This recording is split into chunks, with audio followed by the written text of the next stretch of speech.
Isang magandang araw po sa inyong lahat, mga minamahal naming taga-subaybay. Narito na naman ang inyong lingkod upang magbahagi ng isang kwentong susubok sa tibay ng ating mga puso at sa ating pananaw tungkol sa pag-ibig at pagbangon. Sabi nila, ang pinakamalaking kasinungalingan ay kayang magpatumba sa pinakamatatag na pundasyon. Ngunit paano kung ang katotohanan na matagal nang ibinaon sa limot ay biglang magbabalik upang singilin ang lahat ng kasalanan na nakaraan? Halina't pakinggan natin ang kwento ni Liwayway, ang halimuyak ng mga bulaklak ng sampagita at ang halakhak ng kanyang tatlong anghel ang bumubuo sa paraiso ni Liwayway Soliman. Sa maliit ngunit maaliwalas nilang hardin, sa likod ng isang simpleng bahay na malayo sa ingay ng lungsod ng Maharlika, nahanap niya ang kapayapaang matagal nang ipinagkait sa kanya ng mundo. Mama, tingnan mo. Mas mataas ang tore ko kaysa kay Kuya Sinag. Sigaw ni Buhay, ang bunso sa kanyang kambal. Habang buong pagmamalaking itinuturo, ang munti nitong kastilyong buhangin. Nako, mas matibay naman ang sa akin. Sagot ni Sinag, ang panganay, na seryosong nilalagyan ng maliliit na bato ang paligid ng kanyang gawa. Si Diwa naman, ang pinakatahimik sa tatlo, ay abala sa pagdilig ng mga halaman, ginagaya ang bawat galaw ng kanyang ina. Isang matamis na ngiti ang gumuhit sa mga labi ni Liwayway.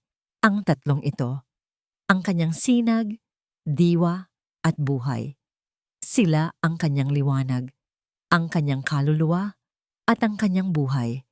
Sila ang tatlong pinakamagandang katotohanan sa isang buhay na binuo mula sa isang malaking kasinungalingan. Sa gitna ng kanilang payapang hapon, isang tunog ng motor ang pumutol sa kanilang katahimikan. Isang delivery rider ang huminto sa tapat ng kanilang gate.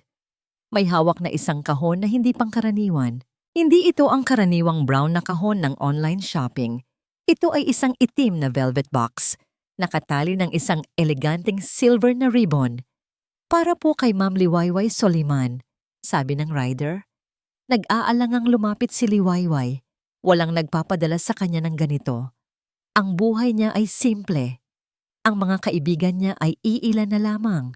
At alam nilang hindi siya mahilig sa mga magagarbong bagay. Kinuha niya ang kahon. At sa pagdama pa lang sa bigat at kinis nito, isang kaba ang biglang gumapang sa kanyang dibdib. Isang pamilyar na kaba. Ang kaba ng nakaraan. Dinala niya ito sa loob ng bahay. Inilapag sa kanilang maliit na mesa. Pinanood siya ng kanyang mga anak na may pagtataka. Dahan-dahan niyang kinalas ang ribbon at binuksan ang takip. Sa loob, nakapatong sa isang mamahaling itim na satin, ay isang imbitasyon. Gawa ito sa makapal at mabangong papel. Ang mga letra ay naka-emboss sa kumikinang na pilak. Ang bawat detalye ay sumisigaw ng karangyaan, ng kayamanan. Ang isang buhay na matagal na niyang tinalikuran. Si Lakbo Valderrama and Mahalina Aguilar invite you to witness as they become one. Nanlamig ang buong katawan ni Liwayway. Si Lakbo, ang pangalang minsan ay kanyang minahal, ngunit mas matagal niyang kinasuklaman.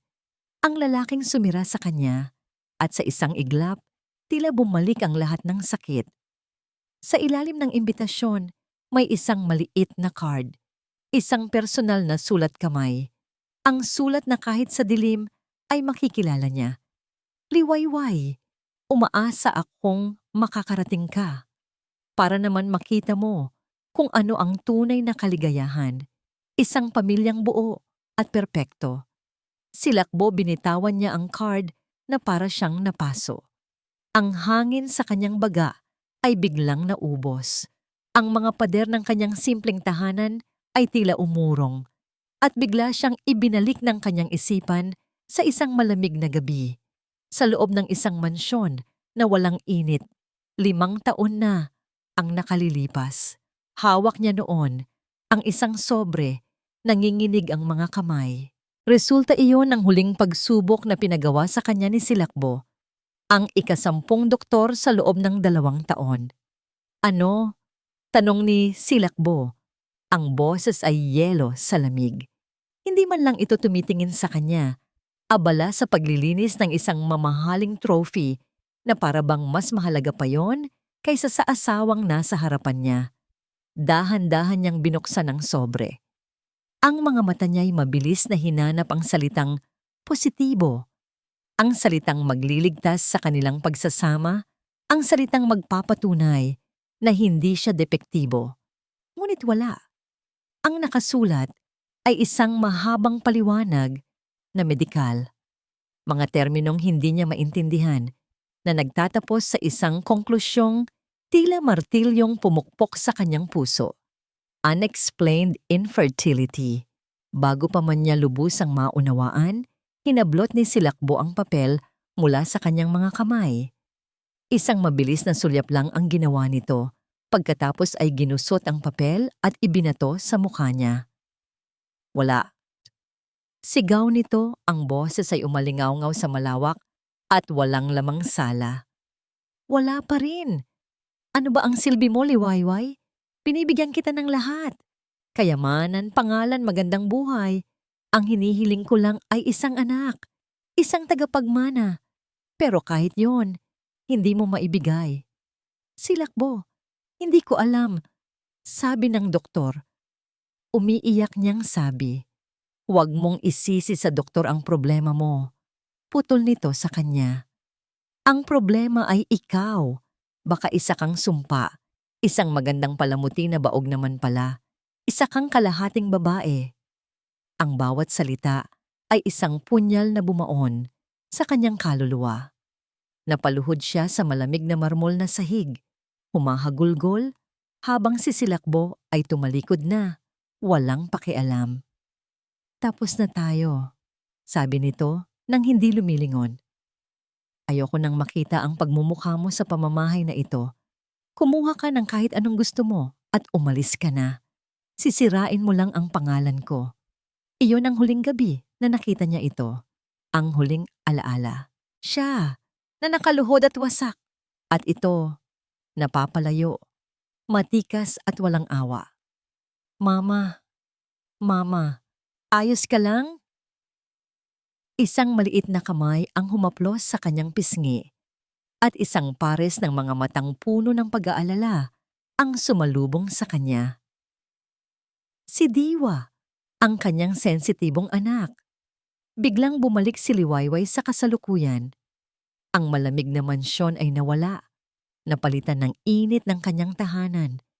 Ang mga masasakit na salita ni Silakbo ay napalitan ng malambing na boses ng kanyang anak. Tumingin siya sa paligid. Si Sinag, si Diwa, si Buhay, ang tatlong buhay na patunay na hindi siya baog, hindi siya kalahating babae, hindi siya isang sumpa, siya ay isang ina. Ang laso ng nakaraan ay biglang nawalan ng bisa, napalitan ng isang tapang na ngayon lang niya naramdaman. Ang imbitasyon sa kanyang kamay ay hindi na isang insulto. Isa itong pagkakataon, isang armas. Hinintay niyang makatulog ang kanyang mga anak ng gabing iyon. Pinagmasdan niya ang kanilang mga payapang mukha, ang bawat kurba ng kanilang mga ilong, ang hugis ng kanilang mga labi. Lahat ay bakas ng lalaking tumakwil sa kanila bago pa man sila mabuo sa kanyang sinapupunan. Tumayo siya at humarap sa salamin. Ang babaeng nakatingin pabalik sa kanya ay hindi na ang babaeng umiiyak sa sahig. May mga guhit ng pagod sa kanyang mga mata, oo. Ngunit mayroon ding apoy. Isang apoy na pinagliyab ng pagmamahal ng ina at pagnanais para sa katarungan. Kinuha niya ang imbitasyon mula sa mesa. Ang mamahaling papel ay tila nanguuyam. Hinigpitan niya ang pagkakahawak dito. Ang kanyang mga buto ay namuti sa diin. Narinig niya ang lukot ng papel. Isang tunog ng pagpapasya.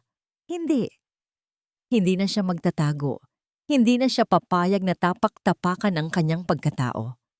Gusto mong makita ang tunay na kaligayahan? Silakbo? Bulong niya sa kanyang refleksyon, ang boses ay mahinahon, ngunit matatag. Gusto mong makita ang isang pamilyang buo? Isang maliit, mapanganib na ngiti, ang sumilay sa kanyang mga labi. Ibibigay ko sa iyo ang gusto mo. Pupunta ako. Kinabukasan, hindi sinindihan ni Liwayway ang kalan para magluto ng almusal.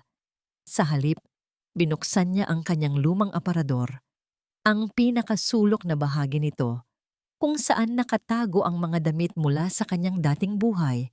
Mga damit na minsan ay sumisimbolo sa karangyaan, ngunit ngayon ay mga paalala na lamang ng isang ginintuang hawla. Pero hindi siya naghahanap ng damit. Ang hinahanap niya ay isang lumang address book.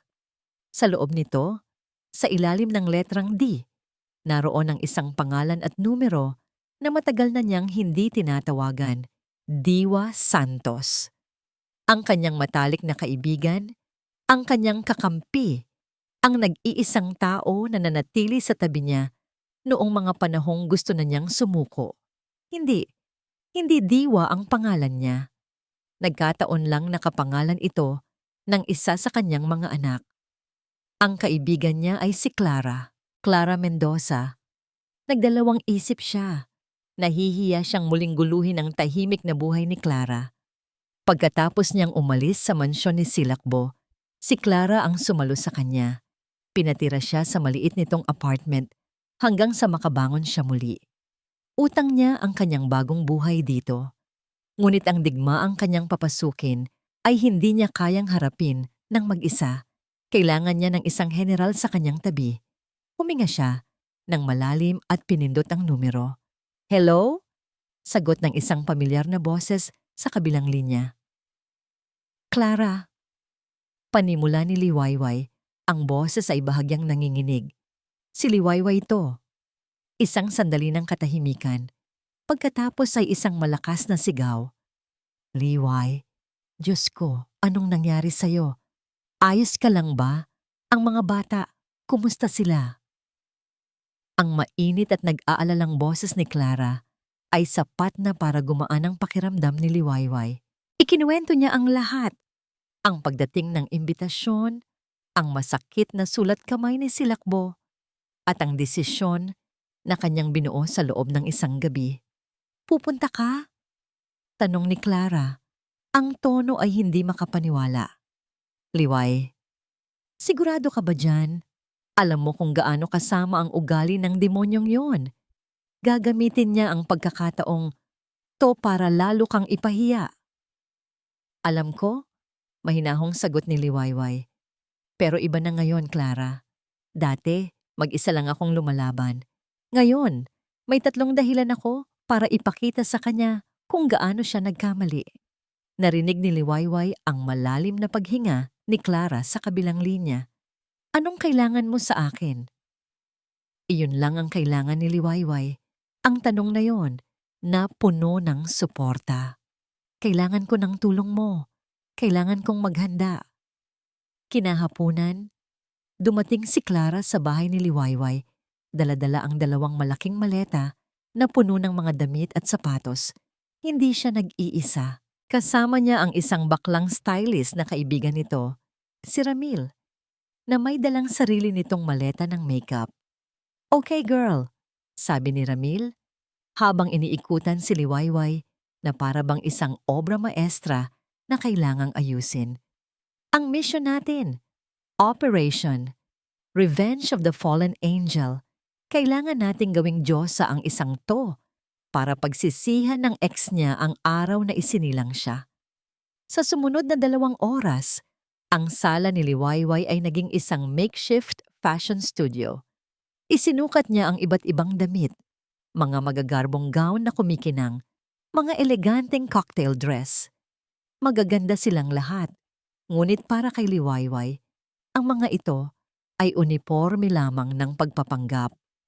"Hindi," sabi niya habang tinitingnan ang kanyang refleksyon, na nakasuot ng isang pulang gown na hapit sa katawan. "Ito ang inaasahan niyang isusuot ko. Isang babaeng desperadang patunayan na maganda pa rin siya. Hindi ito ang mensaheng gusto kong iparating." "Ano ba ang gusto mong mensahe, amiga?" tanong ni Clara. "Gusto kong makita niya na hindi na ako ang babaeng pag-aari niya. Hindi ako isang tropeyo na itinatanghal. Gusto kong makita niya ang isang babaeng may sariling kapangyarihan. Nagkatinginan si Ramil at Clara at tila biglang may bumbilyang umilaw sa kanilang mga isipan. Muling hinalungkat ni Ramil ang kanyang maleta at inilabas ang isang bagay na simple ngunit puno ng awtoridad. Isang puting gatas na pambabaeng suit. Perpekto ang pagkakatahi, elegante ang tela. Hindi ito magarbo, ngunit mayroon itong bigat at dignidad. Isinukat ito ni Liwayway. Sa isang iglap, nagbago ang kanyang tindig. Hindi na siya ang babaeng nagtatago sa likod ng mga bulaklak sa hardin. Ang babaeng nakatayo sa harap ng salamin ay isang CEO, isang reyna. Ito ang kanyang baluti. Perfect! Bulong ni Ramil. Habang inaayos ang kanyang buhok at makeup, ang kanyang mga anak ay tahimik na nagmamasid mula sa pintuan ng kanilang silid. Lumapit si Buhay Tatabayoy, ang pinaka-curious sa tatlo, at hinawakan ang tela ng pantalon ni Liwayway. Mama, aalis ka po? Ang ganda mo. Sabi nito, ang mga mata ay bilog sa paghanga. Lumuhod si Liwayway para magpantay sila. Hinaplos niya ang pisngi ng kanyang anak. May pupuntahan lang si Mama, anak. Isang mahalagang bagay na kailangan kong tapusin para sa inyo. Hinalikan niya ang noo ng bawat isa sa kanila. Tandaan niyo, kayo ang aking lakas. Si Kuya Sinag, ang aking liwanag. Si Diwa, ang aking kaluluwa. At ikaw, Buhay, ang aking buhay. Mahal na mahal kayo ni Mama. Nang dumating ang gabi ng kasal, isang makintab na itim na Bentley na inarkila ni Clara gamit ang lahat ng kanyang ipon bilang suporta, ang huminto sa tapat ng kanilang bahay. Isang kotse na sumisigaw ng kapangyarihan, ang eksaktong kabaligtaran ng simpleng buhay ni Liwayway. Bago siya pumasok, lumingon siya sa bintana ng bahay kung saan naroon si Clara at ang tatlong bata. Kumakaway, ngumiti siya, isang ngiti ng pasasalamat at pangako. Habang umaandar ang sasakyan papalayo, papalapit sa Paraiso de Cristal, ramdam ni Liwayway ang bawat kabog ng kanyang puso. Ito na, ang paglalakbay pabalik sa impyerno. Ngunit sa pagkakataong ito, hindi siya ang susunugin. Huminga siya ng malalim. Ang mga kamay ay kalmadong nakapatong sa kanyang kandungan. Ang lamig ng aircon sa loob ng sasakyan ay hindi sapat para palamigin ang nag-aalab na determinasyon sa kanyang dibdib. Tapos na ang paghahanda. Nagsisimula na ang digmaan. Ang Paraiso de Cristal ay hindi lamang isang lugar para kay Silakbo Valderrama. Ito ay isang monumento. Isang monumento sa kanyang tagumpay, sa kanyang kapangyarihan, at sa kanyang kakayahang hubugin ang mundo ayon sa kanyang kagustuhan. Habang nilalakad niya ang malawak na hardin kung saan gaganapin ang seremonya, ang bawat perpektong pagkakatabas na halaman, ang bawat kumikinang na ilaw na nakasabit sa mga puno, ay tila yumuyukod sa kanyang pagdaan. Siya ang hari at ito ang kanyang kaharian. Sandali, utos niya. Ang boses ay kalmado, ngunit may bigat na agad nagpatigil sa isang event coordinator na abala sa pag-aayos ng mga bulaklak. Tumingin si Silakbo sa isang puting rosas sa gitna ng isang malaking flower arrangement. May isang maliit, halos hindi makitang itim na tuldok sa dulo ng isang talulot nito. Isang imperfection. Ano to? Tanong niya. Hindi sa coordinator, kundi sa hangin, na para bang kinakausap niya ang isang mas mababang uri ng nilalang. Nagbabayad ako ng milyon-milyon para sa perpeksyon. Hindi para sa ganitong klaseng kapabayaan. Ayusin mo iyan. Ngayon din. Yes, Sir Valderrama. Pasensya na po. Nanginginig na sabi ng coordinator at mabilis na pinalitan ang buong bulaklak. Hindi na hinintay ni Silakbo ang resulta. Tumalikod na siya. Para sa kanya, ang mundo ay nahahati sa dalawa. Mga taong nag-uutos at mga taong sumusunod. At isinilang siya para mag-utos. Sa di kalayuan, Natanaw niya ang kanyang mapapangasawa, si Mahalina, na kumakaway sa kanya. Maganda si Mahalina, bata, sariwa, at higit sa lahat, mula sa isang pamilyang kilala sa pagiging fertile, siya ang perpektong reyna para sa kanyang perpektong kaharian. Mahal, bati niya. Isang ngiti ang ipininta sa kanyang mga labi habang papalapit ito. You look breathtaking. Ikaw din, sagot ni Mahalina. Ang mga mata ay kumikinang sa paghanga. Handa ka na bang maging asawa ko? Matagal na akong handa, sabi ni Silakbo at may kinuha sa kanyang bulsa, isang maliit na kahon. Binuksan niya ito at iniharap kay Mahalina. Sa loob, isang pares ng hikaw na may diamanteng sinlaki ng butil ng mais. Isang maliit na regalo para mas lalong lumitaw ang ganda ng aking reyna. Silakbo, ang ganda! Bulalas ni Mahalina. Hindi mo na kailangang gawin to. Walang anuman ang di ko kayang gawin para sa'yo, para sa magiging pamilya natin. Sagot ni Silakbo, at sa huling mga salita, bahagya niyang idiniin ang bawat pantig. Pamilya. Ang salitang minsan ay naging isang sumpa, ngunit ngayon ay simbolo na ng kanyang ganap na pagtatagumpay. Matapos ang ilang sandali ng matatamis ngunit mababaw na usapan tungkol sa kanilang honeymoon sa Europa at sa mga panauhing darating, nagpaalam si Mahalina upang magtungo na sa kanyang bridal suite. Naiwan si Silakbo na mag-isa, nakatanaw sa dagat na kulay asul. Ngayon, sa kanyang sarili, lumabas ang tunay na laman ng kanyang isipan. Ang lahat ng ito, ang kasal, ang paraiso de kristal, si Mahalina ay hindi lamang para sa hinaharap. Ito rin ay para burahin ang nakaraan.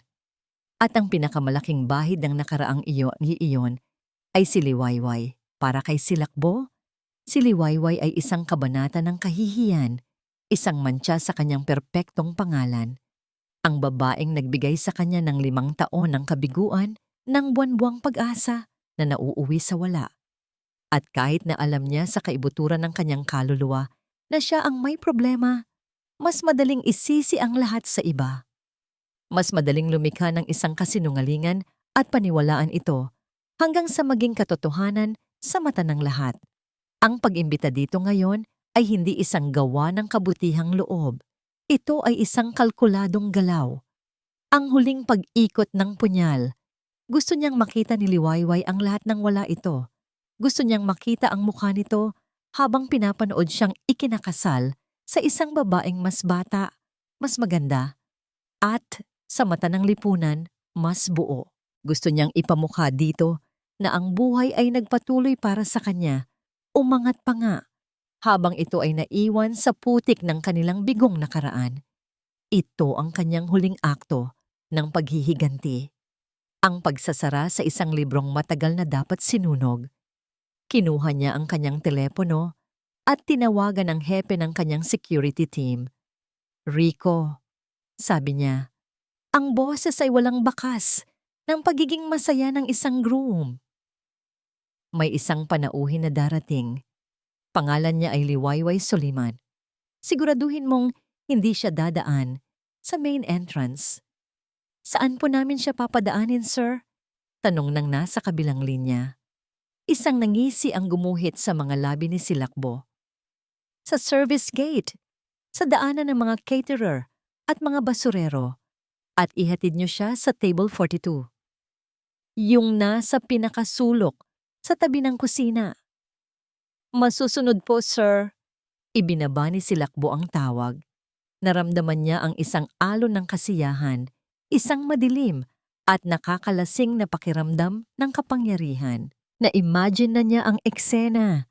Si Liwayway, na marahil ay nag-abang ng taxi para lang makarating dito, pipiliting maglakad sa isang marumi at maingay na pasilyo.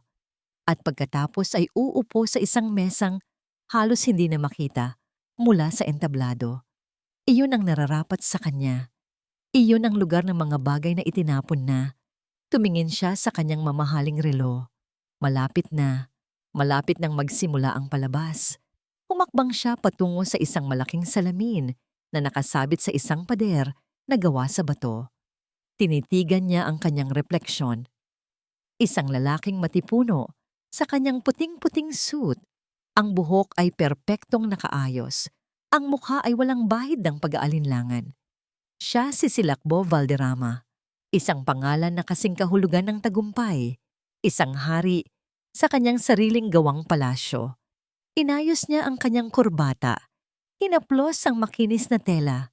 Ang lalaking nasa salamin ay perpekto, walang kapintasan, walang bahid ng anumang kahinaan, ang lihim ng kanyang pagkatao. Ang katotohanang nakatago sa likod ng lahat ng karangyaan ito ay mananatiling isang lihim. Oras na para sa huling akto, liwayway. Bulong niya sa salamin, ang nangiti sa kanyang mga labi ay kasing lamig ng metal. Pagkatapos nito, tuluyan ka ng magiging isang multo lamang ng nakaraan. Sa kanyang isipan, tapos na ang laro. Nanalo na siya. Ang hindi niya alam, ang tunay na laro ay hindi pa nagsisimula. At ang reynang inakala niyang natalo na ay may hawak na alas na babago sa lahat. Dumating ang itim na Bentley sa engrandeng tarangkahan ng Paraiso de Cristal. Ang mga ilaw, ang musika, at ang mga eleganteng panauhin na naglalakad sa red carpet ay lumikha ng isang eksenang tila kinuha mula sa isang pelikula. Ngunit bago pa man makababa si Liwayway, isang security guard na may suot na earpiece ang magalang ngunit matatag na humarang sa kanilang daan. "Magandang gabi po, ma'am," sabi ng gwardiya, bahagyang yumuko. "Maari ko po bang malaman kung sino po ang nasa listahan?" "Liwayway Soliman," sagot ng driver na inarkila ni Clara. Tiningnan ng gwardiya ang kanyang listahan, pagkatapos ay umiling. "Pasensya na po, pero wala po sa listahan ng mga papasok sa main gate ang pangalan niya. May espesyal na utos po." Hindi nagulat si Liwayway. Inaasahan na niya ito. Ito ang unang pagsubok, ang unang patibong. Ang lumang bersyon ng kanyang sarili ay marahil magagalit o kaya'y mapapahiya at magpapasyang umuwi na lang. Ngunit ang babaeng nakaupo ngayon sa loob ng kotse ay iba na. "Saan daw po ang daan?" tanong ni Liwayway. Ang boses ay kalmado at pantay. Nag-atubili ang gwardiya, tila nahihiya sa ipag-uutos niya. "Doon po. Sa service entrance, ma'am. Sa likod po." Isang tango lang ang isinagot ni Liwayway.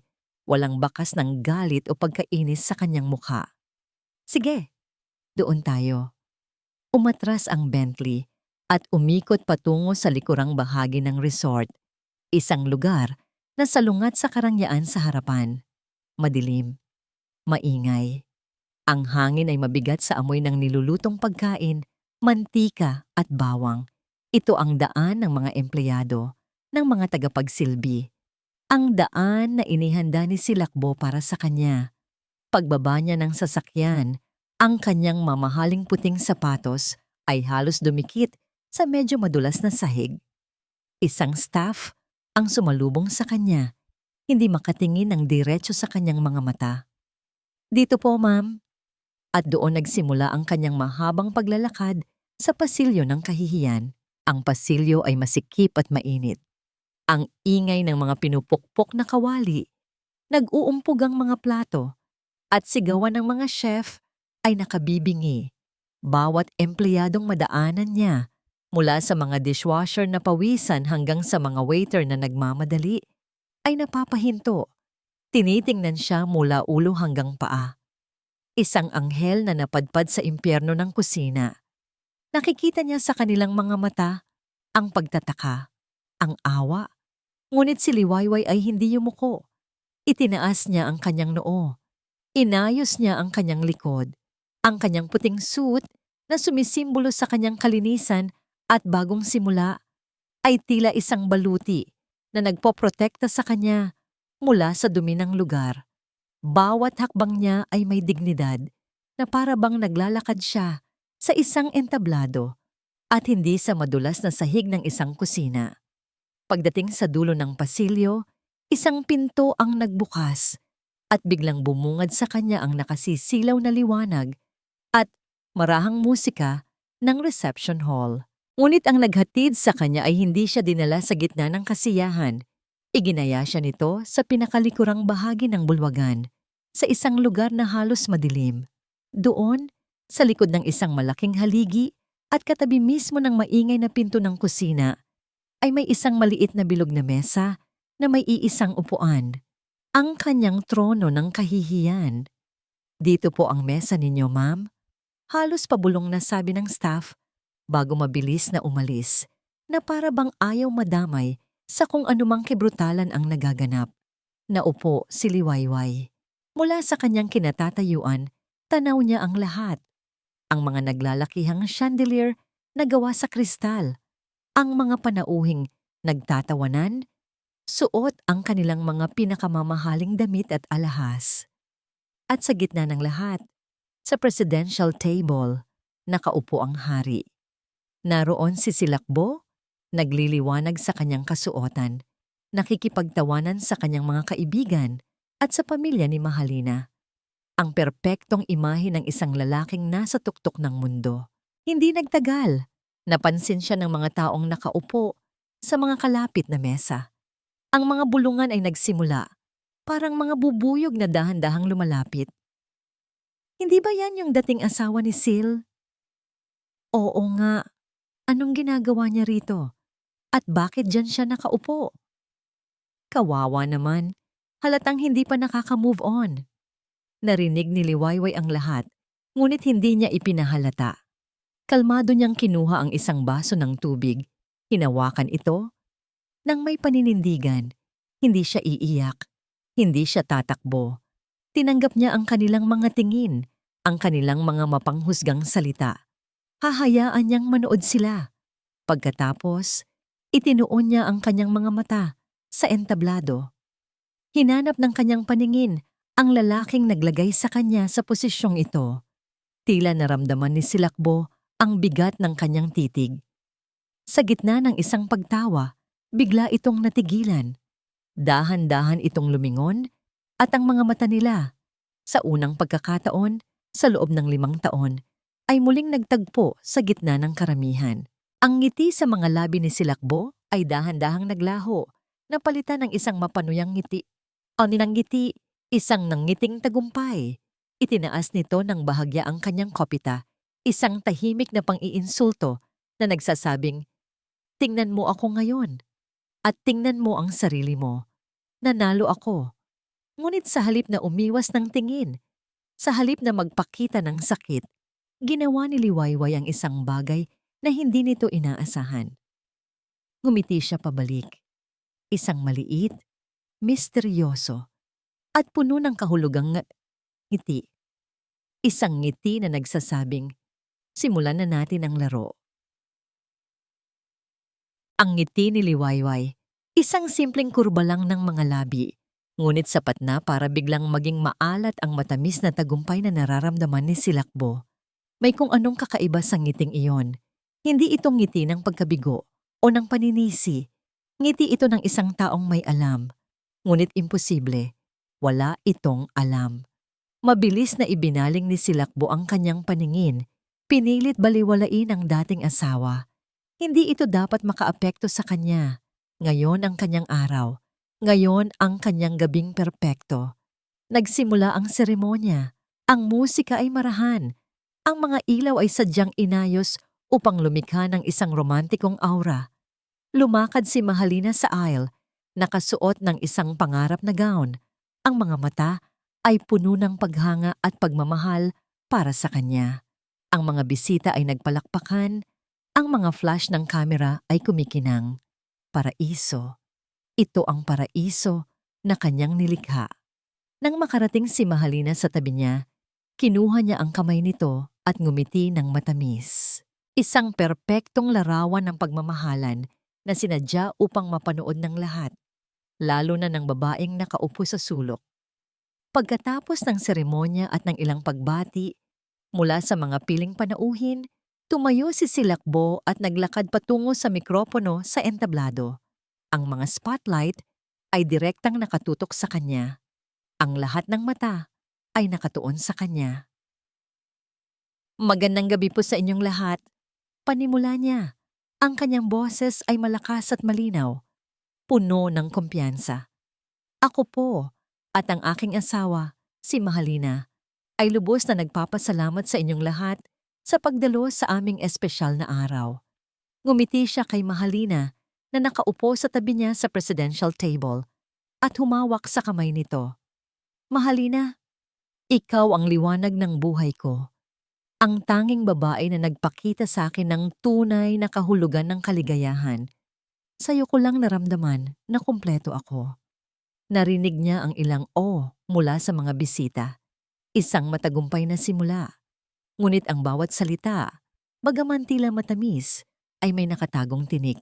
Ang tinig na yon ay para lang sa iisang tao sa silid. Ang lahat ng tao ay dumadaan sa iba't ibang pagsubok sa buhay. Patuloy ni silakbo. Bahagyang bumaba ang tono ng kanyang boses na para bang nagbabahagi ng isang malalim na karanasan. May mga pagkakataong nagkakamali tayo ng pinipiling landas. May mga kabanata sa ating buhay na gusto nating burahin. Mga desisyong pinagsisisihan, mga kondungkat na walang patutunguhan. Nagkaroon ng katahimikan sa bulwagan. Ang mga bisita ay nakikinig ng seryoso na para bang nagbahagi siya ng isang napakalalim na karunungan. Marami ang tumango-tango, tila nauunawaan ang kanyang sinasabi. Ngunit hindi iyan ang mahalaga. Patuloy ni silakbo at biglang bumalik ang kislap sa kanyang mga mata. Ang mahalaga ay ang matuto tayo mula sa mga pagkakamaling yun. Ang mahalaga ay ang lakas ng loob na magsimulang muli at sa wakas, ang makahanap ng isang taong magbibigay sa atin ng isang tunay at buong pamilya. Direkta niyang tiningnan ang mga mata ni Mahalina, puno ng pagmamahal. Isang pagmamahal na sa kanyang isip ay totoo. Salamat Mahalina, sa pagbibigay sa akin ng pag-asang ito, sa pagpapakita sa akin na ang tunay na kaligayahan ay hindi lamang nasa material na bagay, kundi sa isang pamilyang. Bago niya matapos ang pangungusap, sandali siyang lumingon sa sulok.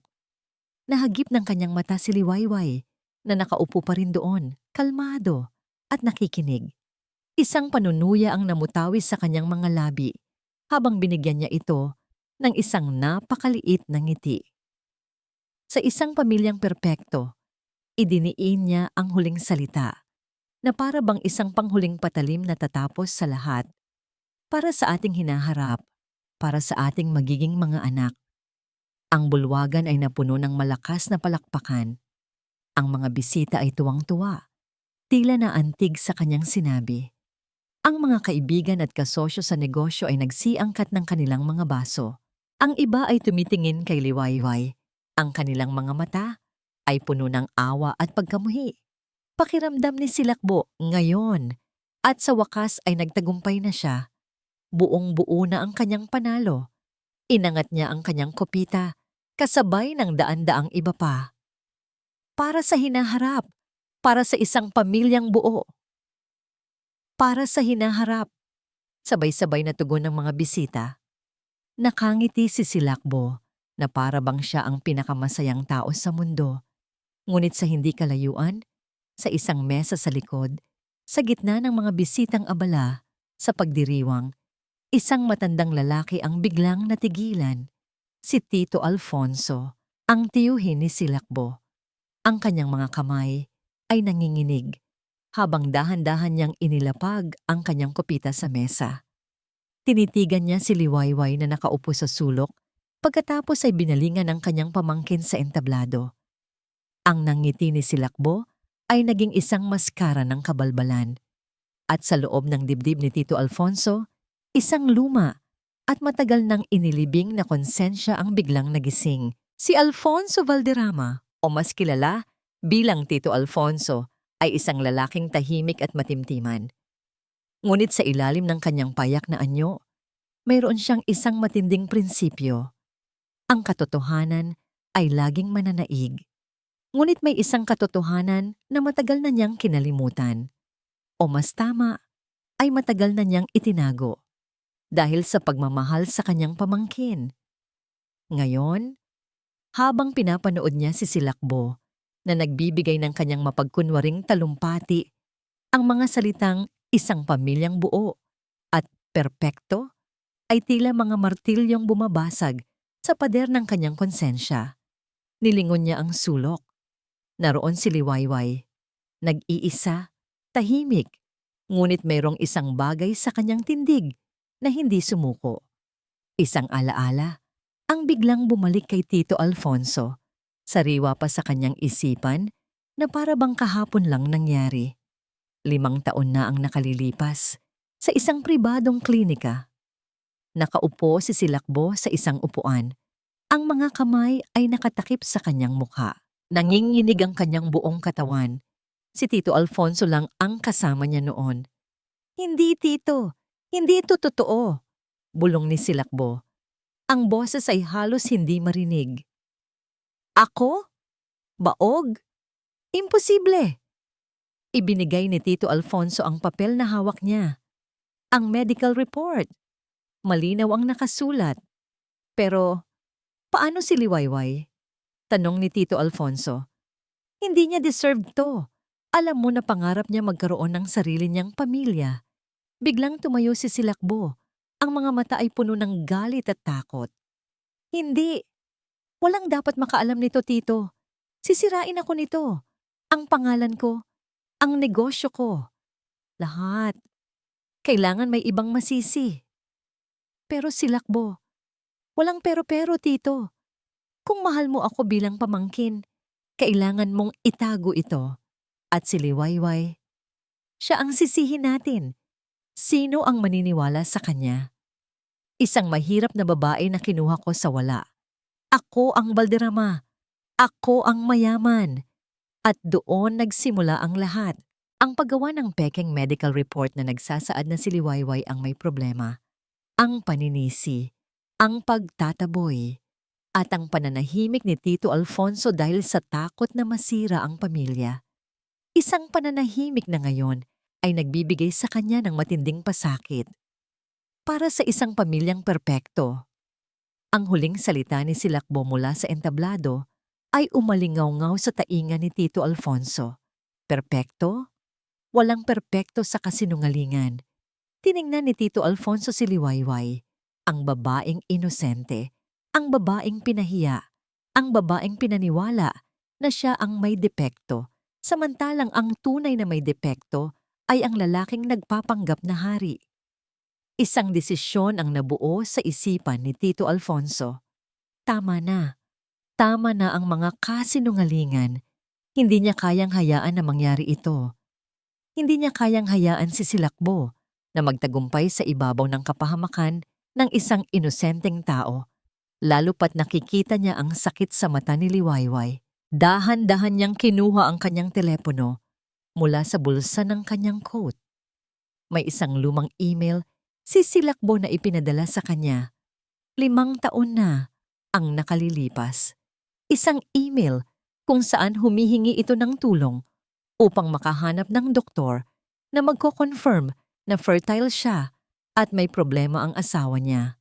Isang desperadong Silakbo na naghahanap ng paraan para burahin ang katotohanan. Ang email na yon ay hindi niya binura. Ito ang kanyang patunay. Sino ang pinakamakapangyarihang tao sa lugar na ito bukod kay Silakbo? Ang ama ni Mahalina, si Don Ricardo Aguilar.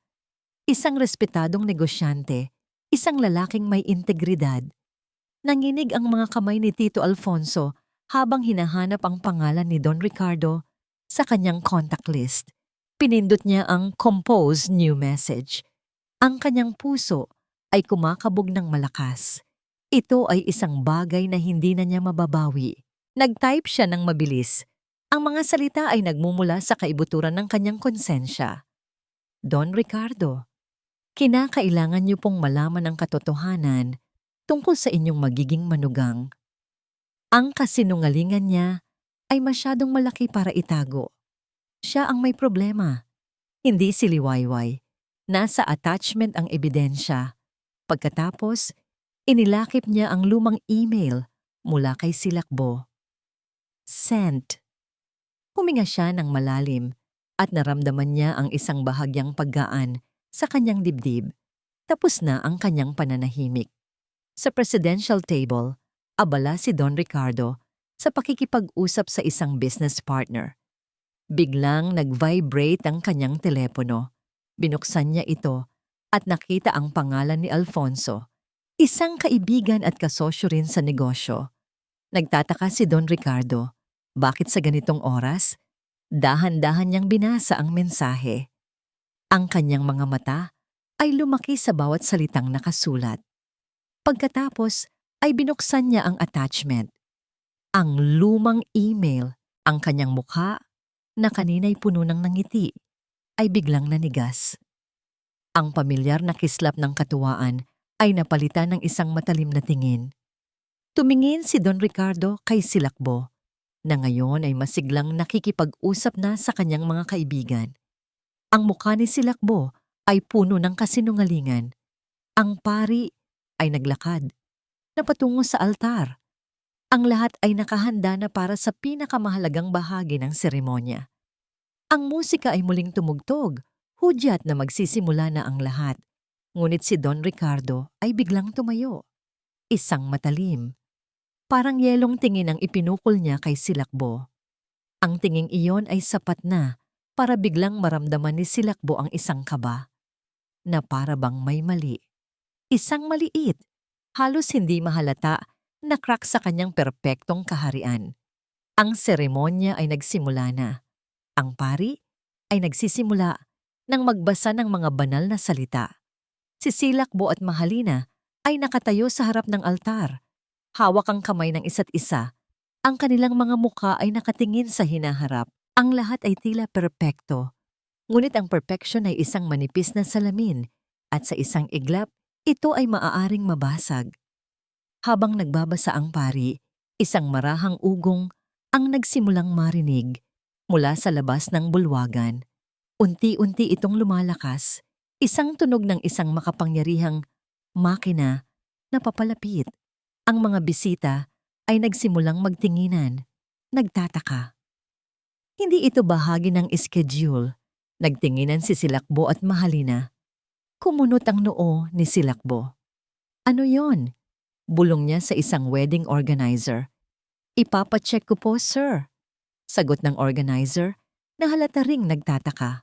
Ang ugong ay naging malinaw na tunog ng isang sasakyan, isang mamahaling sasakyan, at huminto ito, hindi sa service entrance, kundi mismo sa pangunahing pintuan ng Paraiso de Cristal, kung saan dapat ay walang pinapayagang bumaba maliban sa ikakasal. Ang mga gwardya ay mabilis na lumapit, ngunit tila nag-atubili silang harangin ang itim na Bentley na kumikinang sa ilaw ng mga spotlight. Ang atensyon ng lahat ay nabaling mula sa altar patungo sa main entrance kahit ang pari ay napahinto sa pagbabasa. Si Liwayway na nakaupo sa kanyang sulok ay ngumiti. Ito na ang kanyang oras. Dahan-dahang bumukas ang pintuan ng Bentley. Isang nanginginig na katahimikan ang bumalot sa buong bulwagan. Ang mga kamera ng mga photographer ay agad na nag-flash. Inaasahan ang paglabas ng isang VIP. Ngunit ang unang bumaba ay hindi isang mayaman o kilalang tao. Isang pares ng maliit na sapatos na panglalaki ang unang lumabas, kulay itim at makintab. Pagkatapos, isang pares pa at isa pa. Naglakad ang tatlong maliit na anyo, magkakasama, patungo sa bukana ng pintuan. Ang kanilang mga kasuotan ay pormal. Maliliit na pormal na suit na perpektong naiaangkop sa kanilang edad. Tatlong maliliit na lalaki, tatlong kopyang-kopya. Ang kanilang mga mata ay malaki at mausisa. Tinitingnan ang lahat ng ilaw at tao. Sila sina Sinag, Diwa at Buhay. Ang bulwagan ay napuno ng bulungan. Mga bata? Sino ang mga batang yan? Nang makatayo ang tatlong bata sa ilaw, mula sa anino ng kotse, dahan-dahang lumabas ang isang babae. Si Liwayway. Ngayon, hindi na siya nakaupo sa sulok. Ngayon, nakatayo siya sa gitna ng spotlight. Ang kanyang puting suit ay tila nagliliwanag. Hindi niya suot ang anumang alahas, ngunit ang kanyang tindig ay kasing tikas ng isang reyna. Ang kanyang buhok ay simple, ngunit elegante. Ang kanyang makeup ay minimal, ngunit nagpapatingkad sa kanyang matatalim na mata. Ito ang liwayway na hindi pa nakikita ni Silakbo sa loob ng 5 taon. Isang liwayway na matatag, puno ng kumpiyansa, at higit sa lahat, hindi nag-iisa. Naglakad siya, hawak ang kamay ng 3 bata, na para bang ginagabayan niya ang 3 munting prinsipe. Bawat hakbang ay may layunin. Ang mga mata ng lahat ay nakatuon sa kanila. Si Silakbo, na nasa altar, ay nanigas sa kanyang kinatatayuan. Ang kanyang mga mata ay nanlaki sa pagkamangha, pagkatapos ay sa pagkabigla. Ang 3 bata, ang kanilang mga mukha, imposibleng magkamali. Ang matulis na ilong, ang hugis ng mga mata, ang kurba ng kanilang mga labi. Ito ang kanyang mukha. 3 kopyang-kopya ng kanyang mukha. 5 taon na ang nakalilipas. Sila, bulong ni Silakbo, ang boses ay bahagyang nanginginig. Hindi niya maintindihan. Paano? Paano nangyari ito? Ang mga bulungan ay naging mas malakas, mas agresibo. Diyos ko, kamukha nila si Silakbo. Oo nga? 3 kambal? Imposible. Hindi ba't sinabi niyang baog si Liwayway? Habang naglalakad si Liwayway patungo sa gitna, patungo sa altar, isang matamis na boses ang pumutol sa kaguluhan. Mama, yan po ba si Papa? Si Sinag, ang pinakapanganay. Itinuro nito si Silakbo. Ang muka ay puno ng inosenteng pagtataka. Ang boses ay sapat na malakas para marinig ng lahat sa bulwagan. Napatigil si Liwayway at nilingon ang kanyang anak. Ngumiti siya. Pagkatapos, tumingin siya kay Silakbo. Ang ngiti niya ay puno ng tagumpay at ng isang katotohanang matagal nang inilibing. Oo anak, mahinahon niyang sagot, ngunit ang bawat salita ay parang kulog na sumira sa katahimikan. Siya ang papa mo. Ang pangarap na paraiso ni Silakbo ay biglang naglaho. Ang salamin ng kanyang perpekto at gawa-gawang buhay ay unti-unting nababasag. Ang kanyang mukha ay naging putlang-putla. Ang salitang iyon, Papa? Lumabas sa bibig ng isang bata, ngunit tila isang malakas na busina na umalingaw-ngaw sa buong paraiso de kristal. Ang bulungan ng mga bisita ay naging isang rumaragasang alon, bumalot sa bulwagan, at tila binabasag ang bawat salamin sa paligid. Si Silakbo ay nanigas. Hindi niya ito maintindihan. Ang 3 bata, magkamukha. 3 Silakbo Valderrama na mas bata, nakatayo sa tabi ng babaeng matagal na niyang inakala na wala ng silbi. Ang kanyang paningin ay lumabo. Ang kanyang puso ay kumalabog ng malakas sa kanyang dibdib, hindi sa galit, kundi sa purong takot. Tiningnan niya ang mga bisita. Lahat sila ay nakatingin sa kanya. Pagkatapos ay sa mga bata, pagkatapos ay muli sa kanya. Ang kanilang mga mukha ay puno ng pagtataka, pagdududa, at pagsisiyasat. Ang mga matatamis ng ngiti ay napalitan ng mga nakakabinging bulungan. Pero, paano? Hindi ba't sinabi niyang baog ang dating asawa niya? Pero kamukhang kamukha niya ang mga bata. Si Liwayway, sa kabilang banda, ay kalmado. Ang kanyang mga mata ay tuwid na nakatingin kay Silakbo, na para bang isang hukom na naghihintay ng huling hatol. Bawat hakbang niya, habang ginagabayan ng 3 bata, ay may paninindigan. Hindi siya humihingi ng awa. Hindi siya nagpapaliwanag.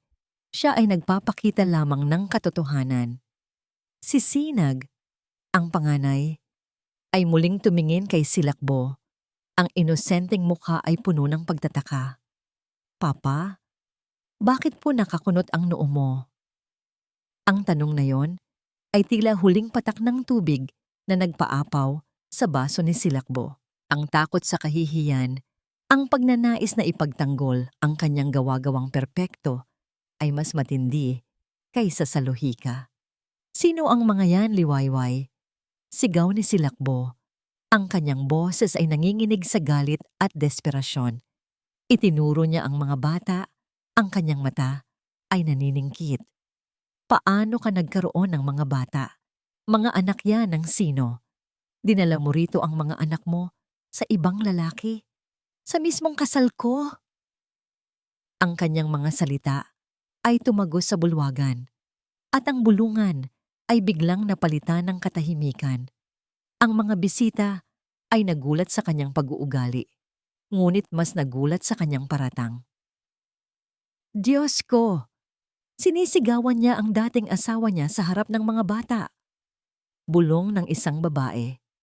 Si Liwayway ay nanatiling kalmado. Hindi siya sumagot. Hayaan niyang maghukay ng sariling libingan si Silakbo. Ngunit ang katahimikan ay muling bumasag. Sa gilid ng entablado, dahan-dahang lumapit si Don Ricardo Aguilar, ang ama ni Mahalina. Ang kanyang mukha ay seryoso. Walang bakas ng pagdiriwang. Hawak niya ang kanyang telepono at ang kanyang mga mata ay tuwid na nakatingin kay Silakbo. Masyado kang nagmamadali, Silakbo. Sabi ni Don Ricardo, ang kanyang boses ay kalmado, ngunit may kapangyarihan na nagpatahimik sa lahat. Bago ka magpintang masama, hindi mo ba susubukan munang magpaliwanag? O baka mas gusto mong ipaliwanag ko ang mga bagay-bagay para sa'yo? Lumapit si Don Ricardo at sa isang iglap, iniharap niya ang kanyang telepono kay Silakbo. Ang screen ay nagpapakita ng isang email. Ang lumang email mula kay Silakbo na ipinadala niya kay Tito Alfonso 5 taon na ang nakalipas. Ang email na humihingi ng tulong upang gumawa ng kasinungalingan. Ang email na nagsasaad ng kanyang sariling kondisyon. Nasilayan ni Silakbo ang kanyang sariling mga salita sa screen, ang kanyang pangalan, ang petsa, ang kanyang mga mata ay nanlaki at ang kanyang mukha ay naging putlang-putla. Iipaliwanag ko yan, Don Ricardo. Nauutal na sabi ni Silakbo. Ang kanyang kumpiyansa ay unti-unting naglalaho. Ipaliwanag? Tanong ni Don Ricardo. Ang boses ay naging matalas. Ipaliwanag mo kung bakit ang medical report na ipinadala mo sa akin na nagsasaad na fertile ka at baog si Liwayway ay kasinungalingan. Ipaliwanag mo kung bakit ang email na ito na ipinadala mo mismo sa kapatid ko ay nagsasaad ng kabaligtaran na ikaw ang may azoospermia. Ang huling salita ay tila isang bomba na sumabog sa gitna ng bulwagan. Azoospermia. Ang mga bisita ay nagtinginan. Marami ang nakakaintindi sa terminong medikal. Ang mga bulungan ay muling nagsimula. Ngunit sa pagkakataong ito, hindi na pagdududa ang nasa kanilang mga tinig. Ito ay pagkagulat, pagkamuhi at galit. Siya, baog. Pero ang mga bata? Kasinungalingan? So, niloko niya si Liwayway? Si Mahalina, na kanina patahimik sa tabi ni Silakbo, ay nanigas. Narinig niya ang lahat. Ang kanyang mga mata ay lumaki sa pagkabigla. Isang luha ang pumatak mula sa kanyang mga mata. Pagkatapos ay isa pa. Hindi niya kayang tanggapin ang nangyayari. Ang kanyang pangarap na kasal. Ang kanyang perpektong groom. Ang lahat ay isang malaking kasinungalingan. Hinarap niya si Silakbo. Ang kanyang mukha ay puno ng matinding pagkabigo at galit. Silakbo. Ang kanyang boses ay halos hindi marinig. Puno ng pasakit. Totoo ba? Ang tanong ni Mahalina ay nagpako kay Silakbo sa kanyang kinatatayuan. Walang tunog ang lumabas sa kanyang bibig. Ang kanyang mga mata ay gumagala sa paligid. Naghahanap ng escape, ngunit walang mahanap. Ang kanyang mundo ay gumuho na. Ang tanong ni Mahalina ay tila isang matalim na kristal na tumusok sa puso ni Silakbo. Totoo ba? Ang simpleng tanong na yon ay sumira sa lahat. Ang mukha niya ay tila binuhusan ng malamig na tubig. Ang lahat ng kanyang kasinungalingan, ang lahat ng kanyang pagpapanggap, ay biglang lumutang sa ibabaw. Malinaw na malinaw sa mata ng lahat. Napatingin siya kay Don Ricardo na matalimang tingin. Pagkatapos ay sa mga bisita na ngayon ay malinaw na ang pagkamuhi sa kanilang mga mata. At pagkatapos sa tatlong bata na nakatingin sa kanya ng may inosenteng pagtataka. At sa tabi nila, si Liwayway, kalmado, tahimik, ngunit ang kanyang mga mata ay nagsasabing, narito ang bunga ng iyong kasinungalingan. Walang salitang lumabas sa bibig ni Silakbo. Ang kanyang katawan ay nanigas. Wala siyang maitatago. Wala siyang maikakaila. Ang susunod na nangyari ay kasing bilis ng kidlat. Itinaas ni Mahalina ang kanyang kamay at sa isang malakas na tunog, isang sampal ang dumapo sa pisngi ni Silakbo. Ang tunog ay umalingaw-ngaw sa buong bulwagan. Sinisira ang natitirang katahimikan. Gago! Sigaw ni Mahalina. Ang kanyang boses ay puno ng matinding galit at pananakit. Ang kanyang mga mata ay nanlilisik sa pagkamuhi. Niloko mo ako. Niloko mo kaming lahat. Ginawa mo kaming tanga. Hinablot niya ang singsing mula sa kanyang daliri. Ang singsing na nagkakahalaga ng milyon-milyon at ibinato ito sa mukha ni Silakbo. Tumalsik ang singsing sa sahig at ang diamante ay kumislap sa ilaw bago tuluyang nawala sa dilim. Tapos na tayo. Silakbo Valderrama? Sigaw ni Mahalina. Ang kanyang boses ay nanginginig sa puot. Wala kang ginawa kundi mangloko. Hindi kita pakakasalan. Hindi ka karapat-dapat. Ang mga bisita ay nagsimulang magbulungan muli. Ngunit ngayon, ang kanilang mga bulungan ay puno ng pagsuporta kay Mahalina at pagtuligsa kay Silakbo. Hindi ko inaasahan yan kay Silakbo. Ang bastos. Minanipula ang lahat. Lumapit si Don Ricardo at hinawakan sa balikat ang umiiyak na si Mahalina. Nilingon niya si Silakbo. Ang kanyang boses ay malamig at puno ng awtoridad. Mula ngayon, Silakbo, wala ka ng kinalaman sa pamilya Aguilar. Lahat ng ating mga kasunduan sa negosyo ay pawalang bisa na. Ang kumpanya mo, hindi na namin susuportahan. Ang mga salita ni Don Ricardo ay mas matindi pa kaysa sa sampal ni Mahalina. Ang kanyang kapangyarihan ay nakasalalay sa kanyang reputasyon, sa kanyang mga kasosyo. At ngayon, ang pinakamalakas niyang kasosyo ay tinalikuran na siya. Ang kanyang imperyo ay unti-unting guguho. Nagsimulang tumayo ang mga bisita. Marami ang lumalapit kay Mahalina at Don Ricardo upang magbigay ng suporta. Ang mga matataas na personalidad na dati humahanga kay Silakbo ay ngayon ay umiiwas na ng tingin. Ang paraiso de kristal ay unti-unting lumalamig. Ang mga ilaw ay tila lumalabo. Ang kasal ay hindi na kasal. Ito ay naging isang pinangyarihan ng kahihiyan. Si Silakbo ay nanatili sa kanyang kinatatayuan, parang isang estatwa. Ang kanyang mga mata ay gumagala sa paligid, walang makita, kundi mga mukha ng pagkamuhi at paghamak. Ang kanyang perpektong mundo ay gumuho na. Ang kanyang kaharian ay nasira. Sa gitna ng kaguluhan, isang figura ang nanatili sa kanyang kinatatayuan. Si Liwayway. Hawak pa rin niya ang kamay ng kanyang tatlong anak. Ang kanyang mga mata ay nakatingin kay Silakbo. Hindi na may galit, kundi mayroong isang bahagyang awa. Halo-halo ng kalungkutan para sa isang taong nabulag ng sariling kasinungalingan. Nakikita niya ang pagbagsak ng isang lalaking minsang nagpahiram sa kanya ng pangalan, ngunit mas matagal na nagpahirap sa kanyang buhay.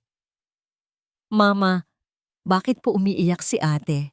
Tanong ni Buhay, ang bunso, na nakatingin kay Mahalina. Dahil sa kasinungalingan anak, mahinahong sagot ni Liwayway, ngunit ang kanyang mga mata ay nakatingin pa rin kay Silakbo. Ang kasinungalingan ay laging may masamang bunga. Hinapit niya ang kanyang mga anak.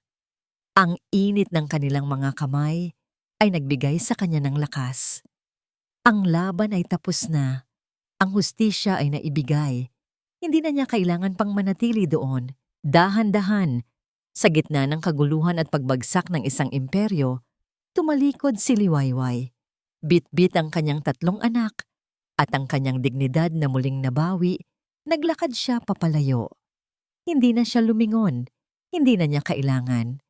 Ang paraiso de kristal ay gumuho na. At sa wakas, malaya na siya. Ilang buwan nang lumipas, mula ng gabing iyon sa paraiso de kristal. Ang hangin ngayon ay sariwa, may amoy ng dagat at kalayaan. Si Liwayway Suliman ay nakaupo sa buhangin, pinapanood ang kanyang 3 anak na masiglang nagtatakbuhan malapit sa dalampasigan. Ang araw ay sumisikat, nagbibigay ng ginintuang liwanag sa kalawakan.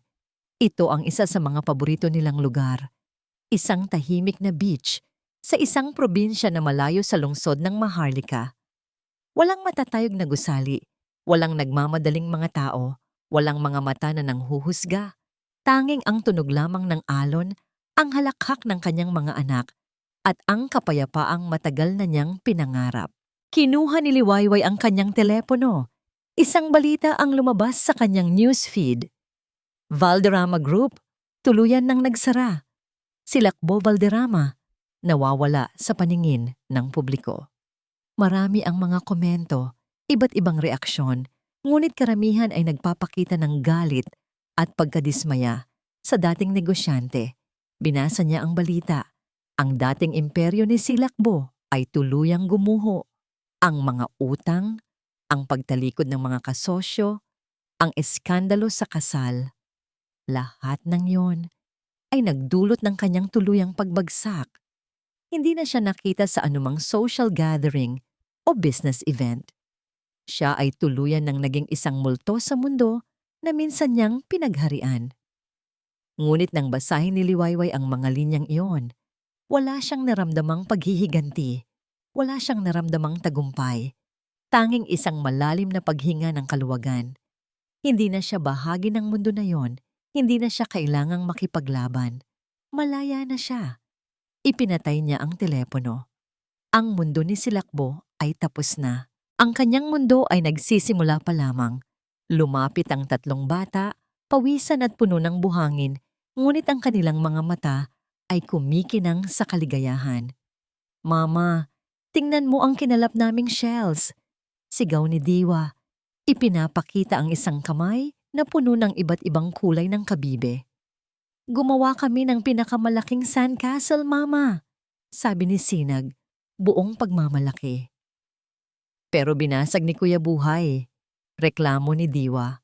Natawa si Liwayway. Hinila niya ang 3 at niyakap ng mahigpit. "Ayan mga anak, kayo ang pinakamalaking kayamanan ni Mama. Mas mahalaga pa sa kahit anong kastilyo o shells." Hinalikan niya ang kanilang noo.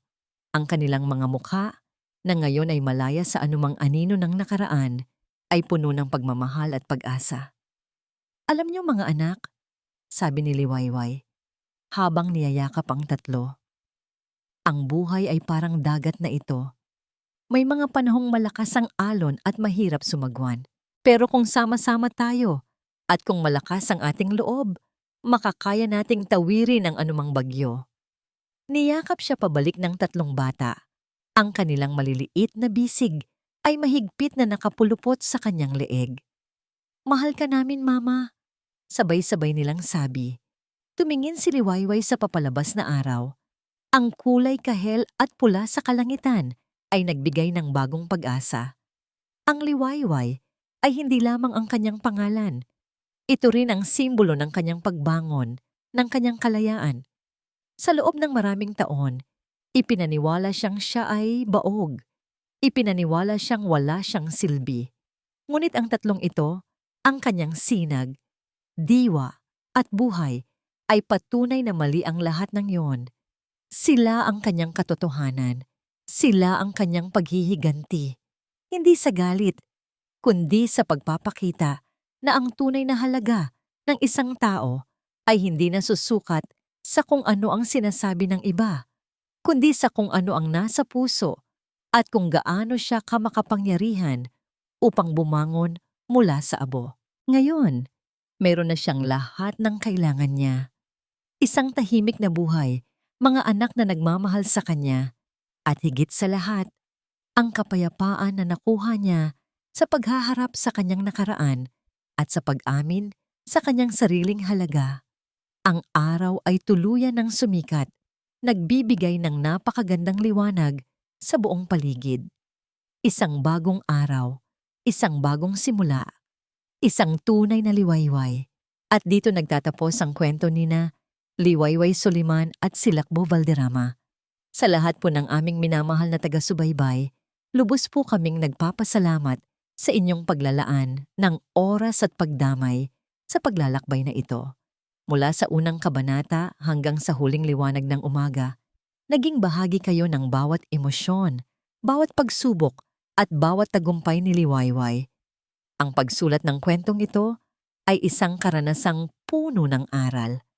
Nakita namin kung paano ang isang babaeng minsang inakala ay mahina, ay bumangon ng matatag, puno ng tapang at pagmamahal. Ito ay isang paalala na ang pinakamalaking sandata ng tao ay hindi ang kanyang kayamanan o kapangyarihan, kundi ang katotohanan at ang pag-ibig na walang kapalit. Sana po, ang kwentong ito ay naghahatid sa inyo ng inspirasyon upang harapin ang inyong sariling mga laban, upang maniwala sa kapangyarihan ng inyong sarili, at upang laging pumili ng katotohanan higit sa lahat.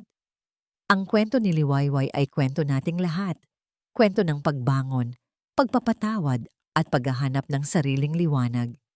Nais po naming marinig ang inyong mga saloobin at damdamin tungkol sa kwentong ito. Ano po ang pinaka-nakakaantig sa inyo? Mayroon po ba kayong sariling karanasan na naiugnay nyo sa kwento? Mangyaring i-share po ang inyong mga komento sa ibaba. Ang inyong mga feedback ay mahalaga sa amin at nakakatulong sa amin upang makalikha pa ng mas maraming kwentong makakaantig sa inyong puso. Muli, maraming salamat po sa inyong walang sawang pagsuporta. Hanggang sa susunod na kwento ng pag-ibig at buhay.